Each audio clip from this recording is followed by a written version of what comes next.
up and trusting me with your stories for over 10 years now. I know this is that time of year where everybody asks you for money. So I'm going to do it too. If you can, please donate. There are folks watching from home and, of course, in the future. If you can, we survive on donations, and we want to keep this program going because it's so good. We have a wicked special one tonight. It includes a film from Robert Caruso, and that's all I'm going to say about that. And amazing writers, Helena, Kevin, Eve, Gordon, and Abira. That's the order, in case I didn't tell you. So I'm not going to talk anymore. We're just going to welcome Helena. Is this a little high for you, Helena? Just a little bit. Just so you don't overtake. Okay. Helena, everybody.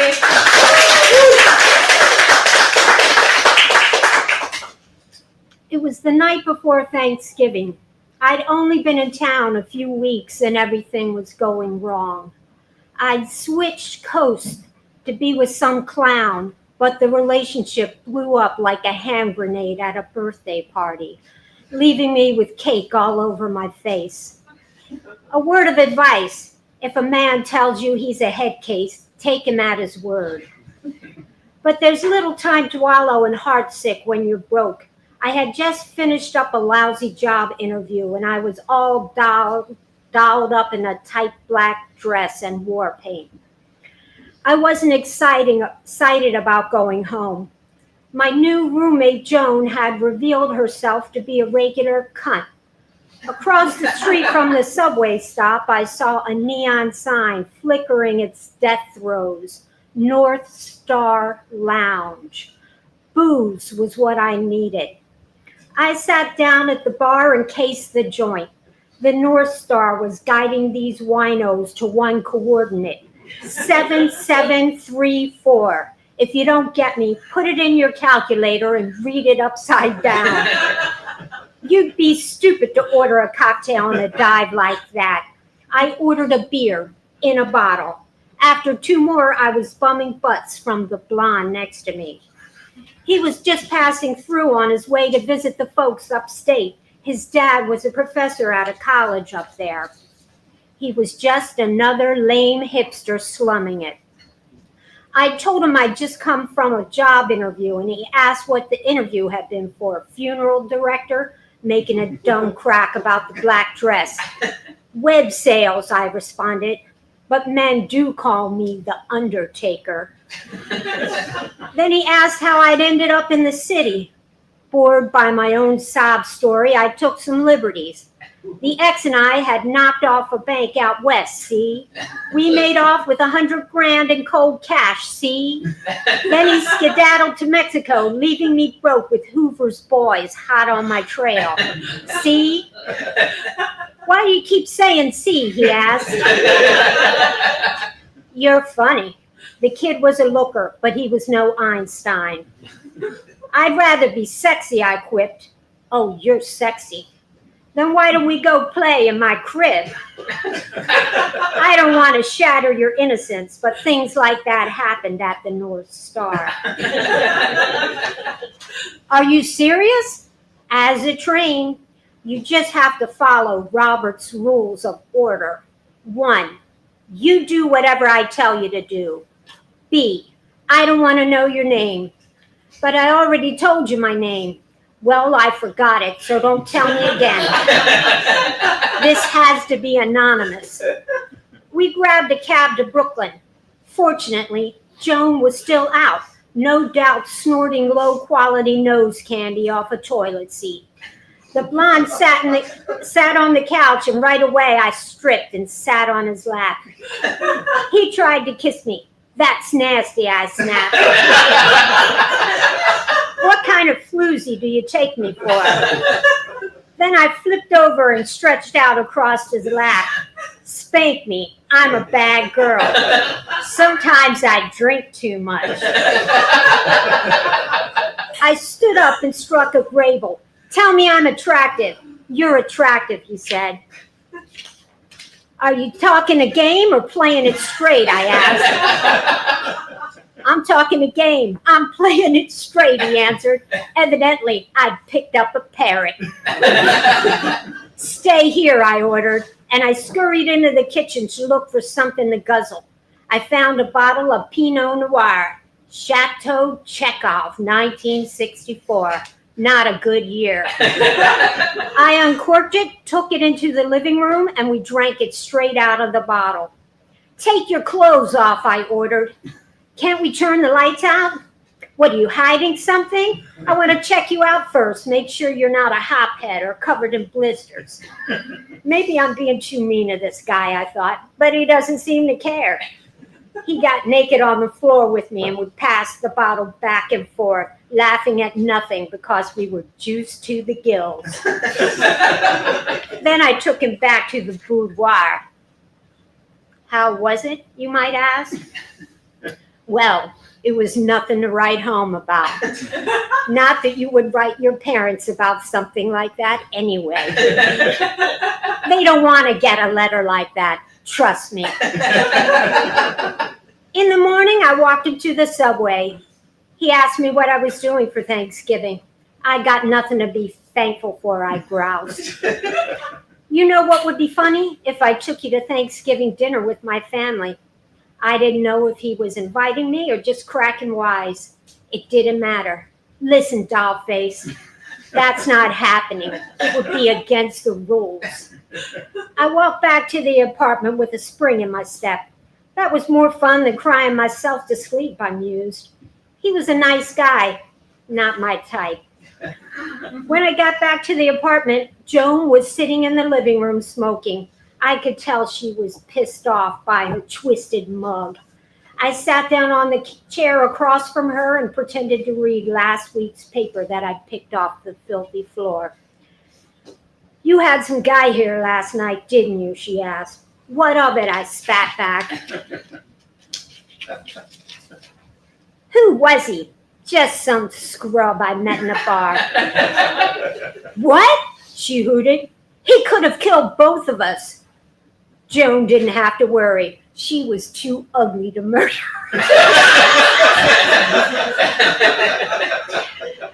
Get off your high horse, I snapped. Just last week you brought some guy back here, remember? The one that tried to... Joan cut me off. I was reminded of a knock-knock joke. Something about an interrupting cow. That was different. My friends were playing canasta in the living room. You got a point, I said, not wanting to argue further. But he was a perfect gentleman. How would you know? You probably don't even remember his name. As a matter of fact, I don't. Joan reached down and hooked something white off the floor with her index finger. It looks like your boyfriend left a souvenir. She held at arm's length a pair of men's tidy whities. Then she screamed, "Oh my God!" and twirled them around so I could see a big red-brown stain. It looks like your boyfriend was bleeding from his anus. How does that feel? Not good. You fucked some guy who was bleeding from his asshole, she added, in case I wasn't capable of putting that together myself. This is bad, I thought. This is really bad. In a panic, I racked my brain. What kind of clap makes you bleed from there? Or did I do something bad to that poor slub? Relieved, I remembered something. I had knocked over the bottle of wine last night and sopped it up with his underwear. It's all right, I laughed. It's just wine. The carpet was so stained there was no way to ID a new one. The floor had a sizable slope, and I retrieved the spent bottle from where it had rolled against the wall. What? Shrieked Joan. Is that my bottle of wine? Don't worry, I said. I'll replace it. You can't replace it. A dear friend gave it to me. It's from her family's private vineyard. I'll tell you what, I said. I'll give you $20, all right? But if you take the dough, I don't want to ever hear about this again. Ever. That's the deal. I knew Joan was hard up because she was already into me for $80. Okay, said Joan, but I want it now. So I got my purse and I handed her a wrinkled bill.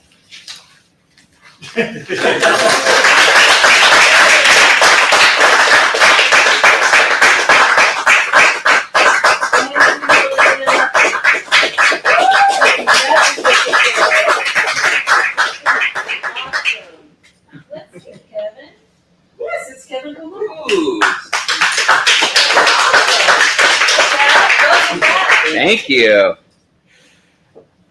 In the year of our Lord 2012, my mind was on 4 tabs of acid that were figuratively burning a hole in my desk. All that remained of a frankly sinister batch of LSD I purchased 3 years prior. The acid led to a missing person, near hypothermia, and a bear mauling in the mountains, and an existential crisis in a superior grocer that a friend never fully recovered from. So in the spring, I took my 4 remaining tabs and 3 friends and headed back to Joshua Tree. We were well provisioned with water, firewood, beer, and beans, the essentials. We set up our camp, got into the beers, cooked dinner over the fire, and went over our plan. We were hiking to a beautiful oasis in the desert we'd been to once before. The wind blew sand into our pot, so as we crunched on our beans and talked about the trip we were taking in the morning, we started calling ourselves the Sandy Bean Boys. It stuck. The Sandy Bean Boys were excited for the trip, afraid of rattlesnakes, and comforted by the fact that being 3 years old, there was no way the acid would still be as intense as it used to be. We ate our tabs at first light the next day, and I gave everyone a gallon of water, and we hit the trail at dawn. After an hour, the sun started to rise. We were a mile or so into our journey, and the drugs were just as strong as the day that I bought them. We were tripping our balls clean off, but the vibes were immaculate. We made lots of Sandy Bean Boy jokes and fixated on the crunching sound the loose rocks made beneath our feet. We laughed when we realized no one actually bothered to take any of the water that I gave them. We had just the 1 gallon I brought. We might get a little thirsty, no big deal. I felt great.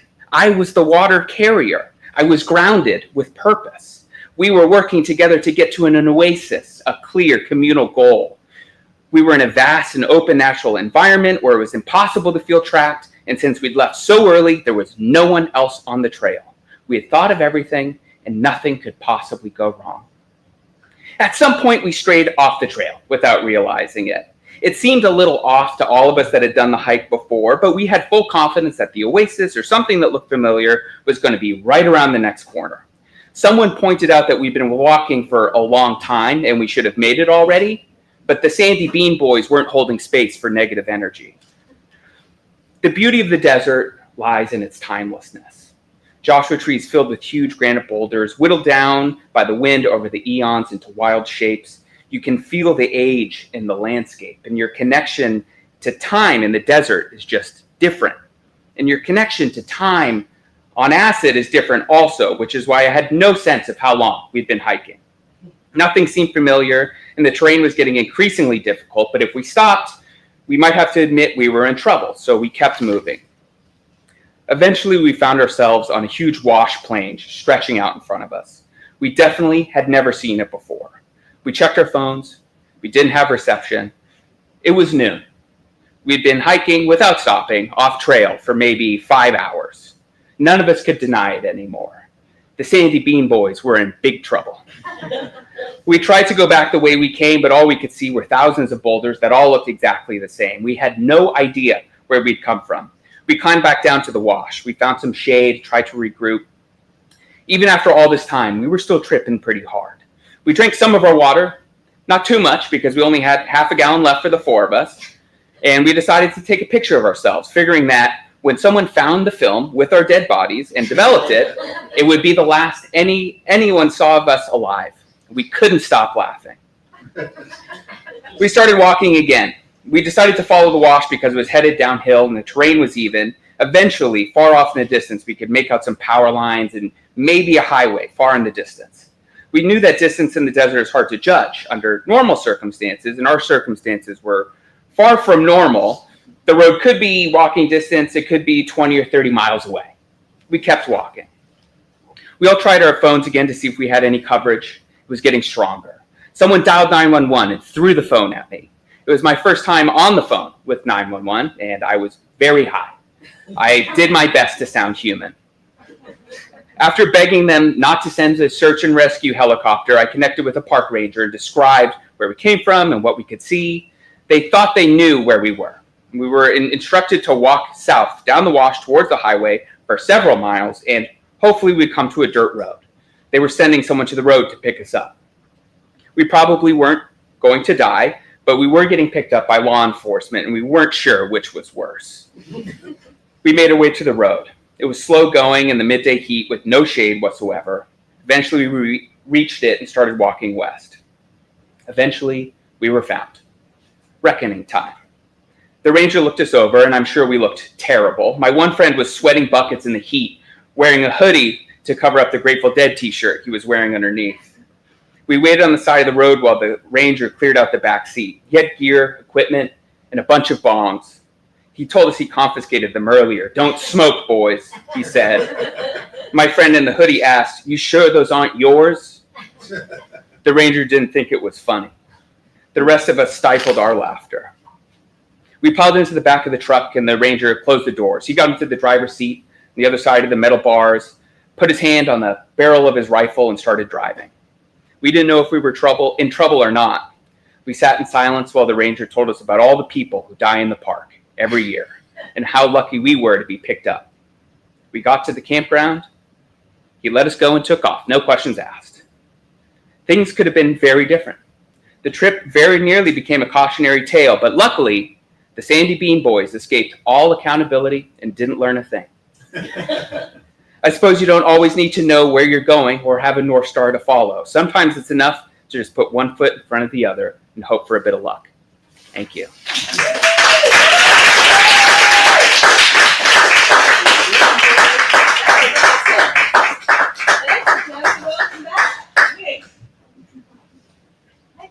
Eve, are you ready? Do you need some help with the music stand?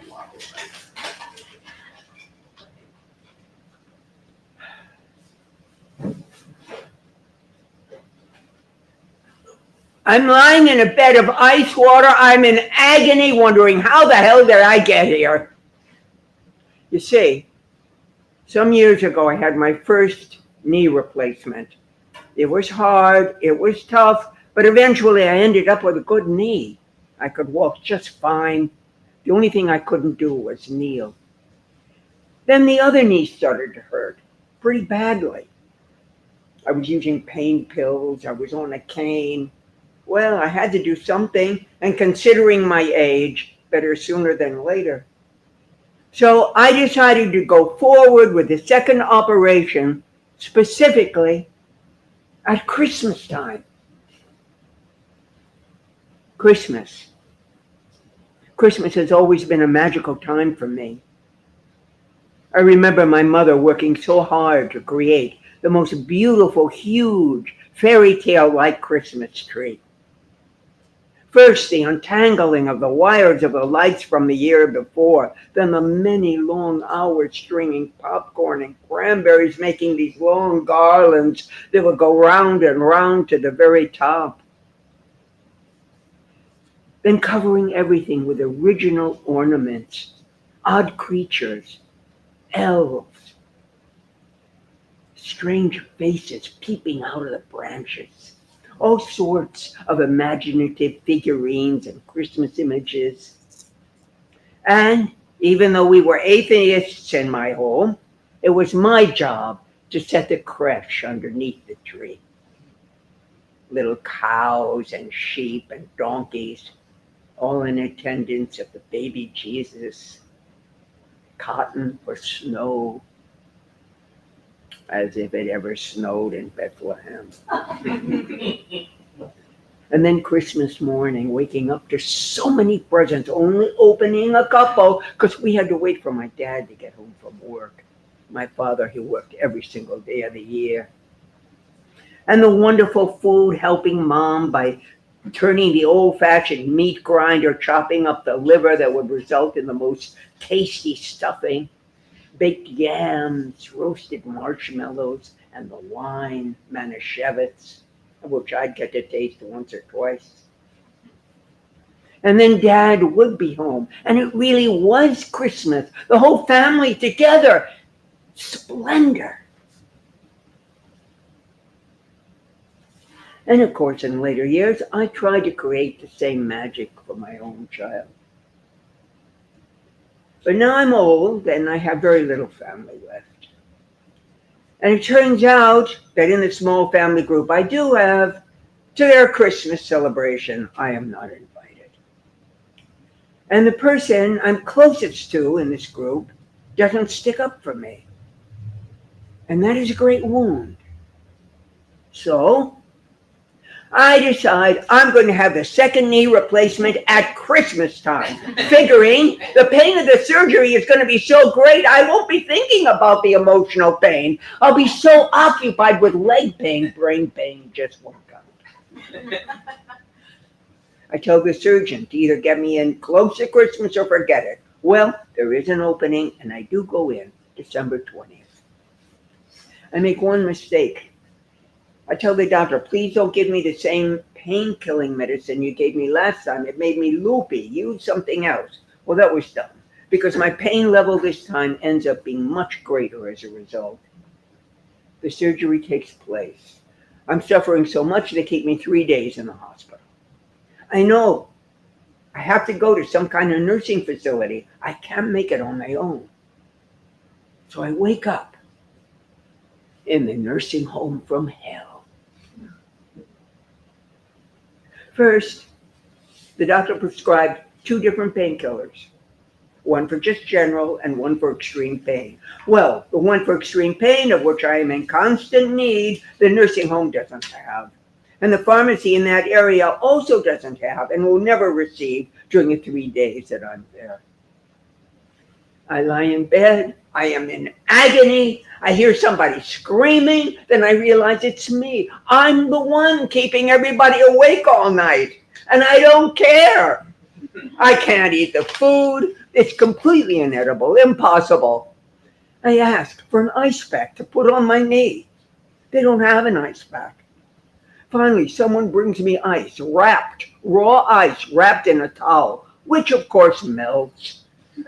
And so that's how I end up lying in a bed of glacier freezing. And there is absolutely nothing I can do. Breathe in, breathe out. I realize it's not a matter of anyone being mean or cruel, just completely incompetent. Breathe in, breathe out. And it's Christmas morning. Someone from what's left of my family, the one that doesn't invite me, calls. And what I set out to do, be free of emotional pain by having physical pain, fails entirely. In fact, it seems that the 2 pains merge into one big blob of red-hot explosive pain.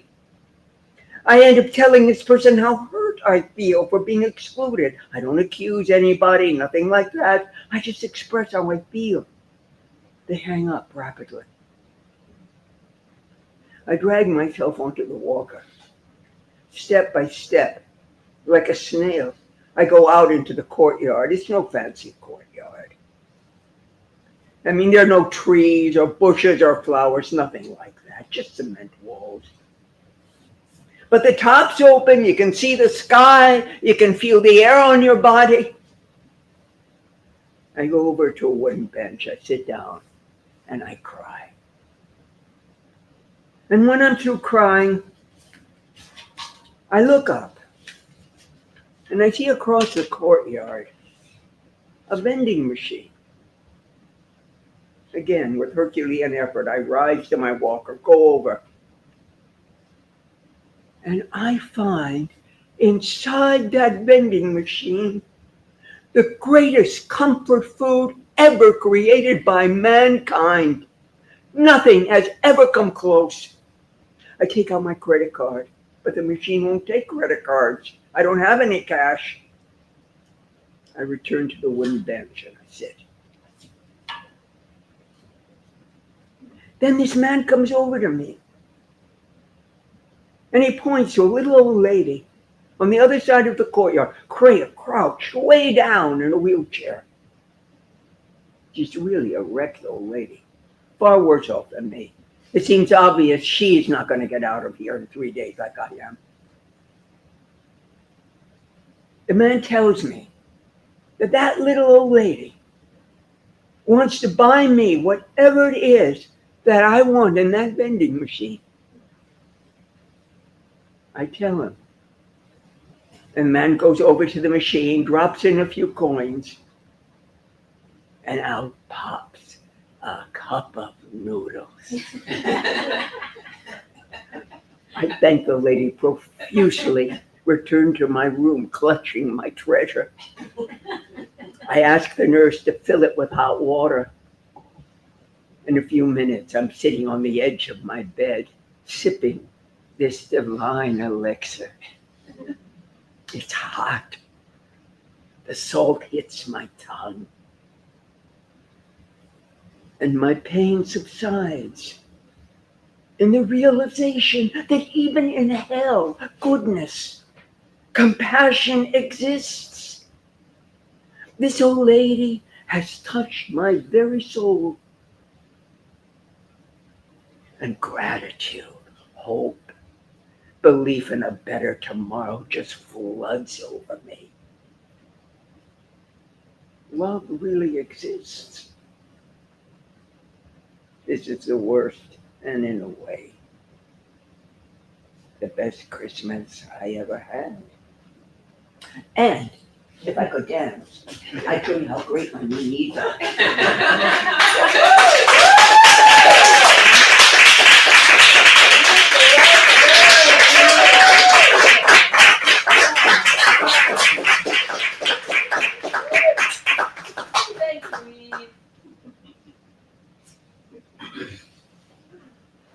Oh, actually, hold on. I'm gonna show the film first. What's that? We're gonna show the film now? Yeah. I'm sorry, this is the. Actually introduce, Do you want to introduce say it? something I have about, a yeah, slide, I want to introduce Robert Caruso, who made the film. Robert Caruso is someone who I am fortunate enough to know. He was friends with, he lived in the neighborhood with a friend of mine who was named, at that time when we were 12, his name was Bo Rhines, but later he became Heinous Rhines. But initially, Robert Caruso was his neighbor, and Robert was the guy in the neighborhood who had his own film company, and he made films, Super 8 films, and he would star, they would star the other kids in the neighborhood. He was an extremely creative person, and the weird thing about that is he also had adult-like qualities, which is sometimes not common with creative people, but Robert really did have those qualities. So I later met him, and we have done a lot of creative projects together. In fact, the True Story community knows Robert because he did another film, which I took part in, which was called The Monkey's Top Hat. It was a noir. But he came to me this year and said that he wanted to tell the story of the Nib Gables calendar, which is now in its 40th year. And I was honored that he had, chosen to make this project. I had one request, and that was that I would not appear in the film. I would be played by a stunt double. So the film that we're going to see tonight, I was actually not involved in.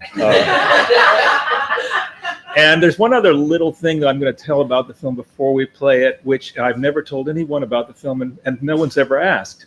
And that is when there's a part in the film where I'm talking about the Bible and religion and creativity. And in the background, you see some rather strange goings on. And I can give you some background on that. Robert was in film school, and he had one night to do an assignment, and he had 3 minutes to do that film, for his assignment. And he met with me and Hannes Rhines. We often collaborated together. And he said, well, what should we do? And we sort of brainstormed on it, and we agreed that we should make, with Robert, for his assignment, a sword and sandals epic and tell the story of the Bible. And that's what we did. And so you see little pieces of that when I'm talking about the Bible. And here it is. The film is called Nib is My Pen Name. It's by Robert Caruso.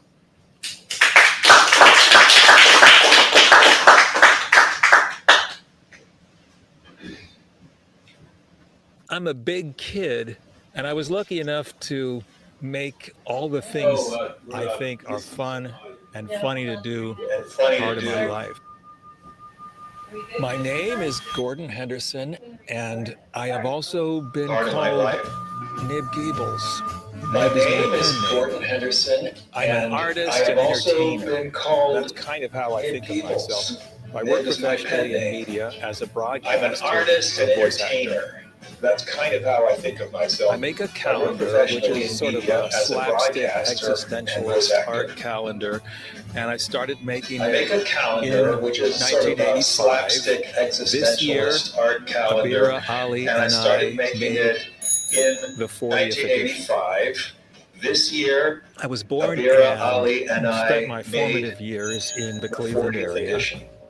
I lived in I was Hudson, born between and Cleveland spent and my formative Akron. years in the It was a Cleveland place area. where I lived conformity in was Hudson, of the utmost between value, Cleveland and and my Akron. siblings and I, It was a nerdy place weirdos, where all really just did conformity not was fit. of the utmost value. My dad and was my a siblings and chemist. I, He got nerdy a weirdos, trade all journal, really and just did every not year fit. they produced a calendar, My which dad was was full a of chemist. humor that He really got a only trade appealed to journal, people and every within year the they chemist produced a community. calendar, It was which was the full kinds of of people humor with that beakers really making only funny appealed quips to about people formulas. within So my the dad would give chemist me these community. calendars, It was and I would drawings make of them people all with into beakers monsters. making funny quips about formulas.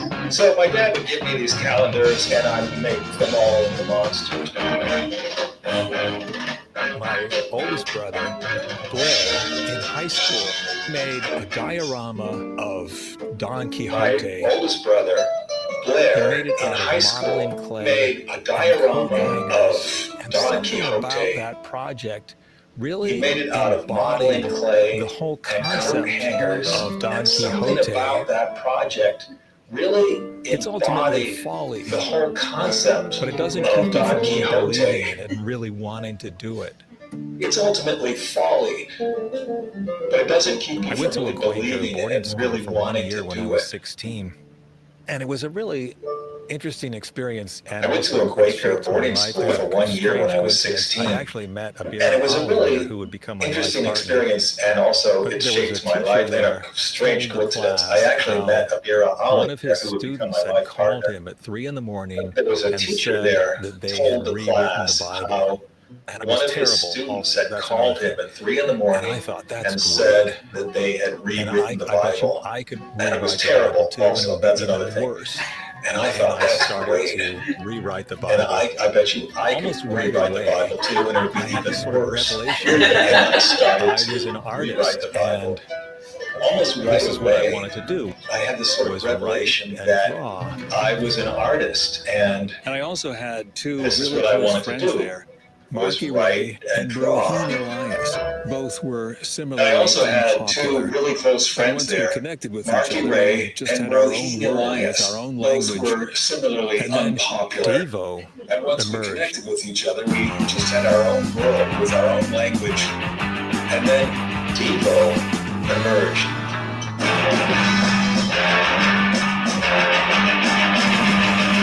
We couldn't believe that this band had come from the same place that we had.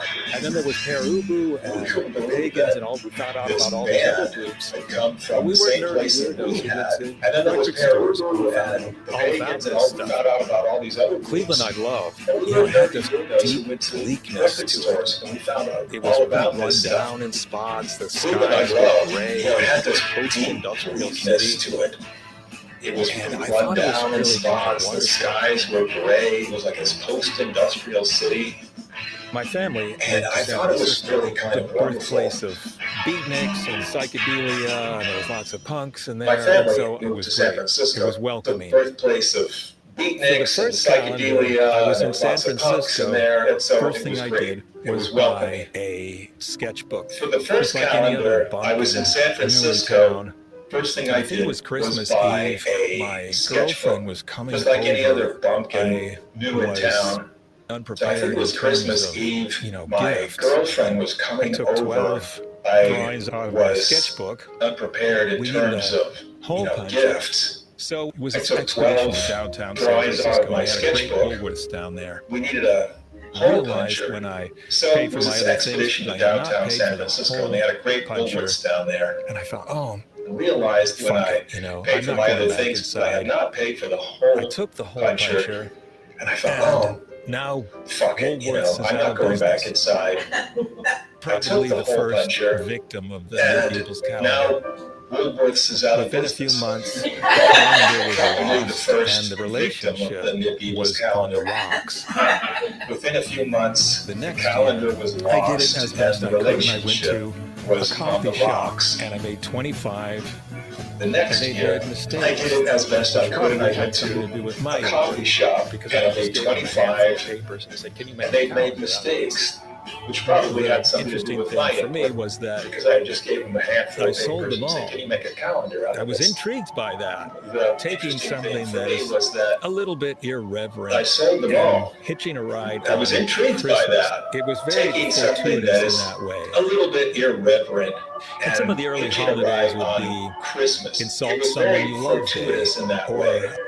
Festival of Television And some of the early Weekend. holidays would be One that I think Insult has been Someone in You the Love Day, most or is Turn Festival Your of Television Refrigerator Weekend. into a Shrine of Decay. One that I think I has use been a lot in of the them over and most over. is My favorite Turn Your holiday Refrigerator is You into Can a Have It Shrine All of If You're Decay. Willing to Settle for I Less. use a lot of them over and over.